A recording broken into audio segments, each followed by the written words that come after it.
တော့နင်းဆက်ပြောပေးမယ်နော်ဒီအပိုင်းနဲ့မှာအဲ့တော့ရွှေဝယ်ပြီးတော့ဘာဖြစ်လို့ရှုံးတယ်လို့ခံစားနေရတာလဲရှုံးနေရတာလဲအဲ့ဒါအဖြေကရှိပြီးသားပဲရောင်းတဲ့လူတွေရဲ့ twist လောက်တာတွေမဟုတ်ဘူးရှိပြီးသားပဲအဲ့တော့နင်းတစ်ခုဝယ်ပြမယ်တစ်ခုဝယ်ပြီးတော့ဘယ်လိုမျိုးမှာဟနေလဲဆိုတာကိုပြောပြပေးမယ်အခုလက်စွပ်ပဲထားပါတော့ဗောနော်လက်စွပ်တွေမှာထားပါတော့ဒီအသေးလေးကိုပဲပြောမယ်ဒီဆက်ဖြတ်ကွင်းလေးဒါလေးဆိုရင်အနည်းဆုံးအယော့နှစ်ရွေးယူတယ်ဒါပေမဲ့နေ့ကမယူဘူးတရွေးတစ်ချမ်းပဲယူပေးတယ်ဆက်ဖြတ်နော်ဈေးရောင်းနေတာမဟုတ်ဘူးမရောင်းနေဘူးဟုတ်ပြီသူ့အရင်ဘယ်လောက်ရှိလဲပြောပြပေးမယ်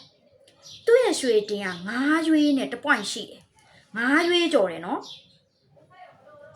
ဆက်ဖြတ်လေး9ရွေးပဲထောင်းအယော့က1ရွေးတစ်ချမ်း6ရွေးတစ်ချမ်းရှိတယ်ဒါလေးက6ရွေးတစ်ချမ်းရှိတယ်နော်တွက်ပြီးရောင်းလိုက်ပြီကိုယ့်လက်ထဲကိုရောက်သွားတယ်ဒီဇိုင်းကလည်းနည်းနည်းဗျက်ကလေးကလည်းကြီးကျင်တာဒီထက်ကြီးကျင်တာဒီလေးကလည်းဝတ်လို့ရပါမလားမသိဘူး9ရွေးတယ်ဆိုတော့ရတယ်နော်3ရွေးတောင်ရတယ်9ရွေးဆိုတာတော့ဟိုဘက်တောင်တုံသေးတယ်ရတာဥပမာငါနည်းနည်းကြီးတာလေးနဲ့ပြန်ချင်းကျင်တယ်အမကြီးပြန်တွက်ပေးဦးပစ္စည်းကရောက်သွားပြီနော်ပြန်တွက်ပေးဦးတွက်ပေးလိုက်တယ်ဘာတွက်မလဲအဲ့အယုံနင်းတို့ကထဲ့မတွက်ဘူးထဲ့တွက်လို့မရဘူးလေသူ့ရဲ့အယော့သူ့ရဲ့လက်ခလေ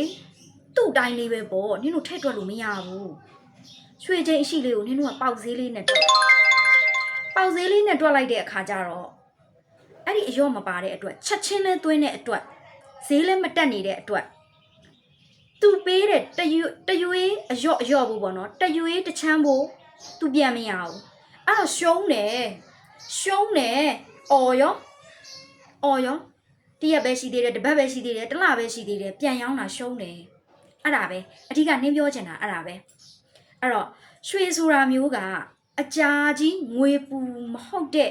ငွေနဲ့ဝဲမှငွေပူဆိုတာဟိုလိုမျိုးပြောရမဟုတ်ဘူးနော်ကိုစိတ်ချလက်ချဒီငွေနဲ့ပတ်သက်ပြီးတော့ပြန်ထုတ်မသုံးတာပေါ့နော်ငွေဘူးဆိုတာဘယ်လိုပြောရမလဲဆိုတော့ကိုဒီပစ္စည်းအတွက်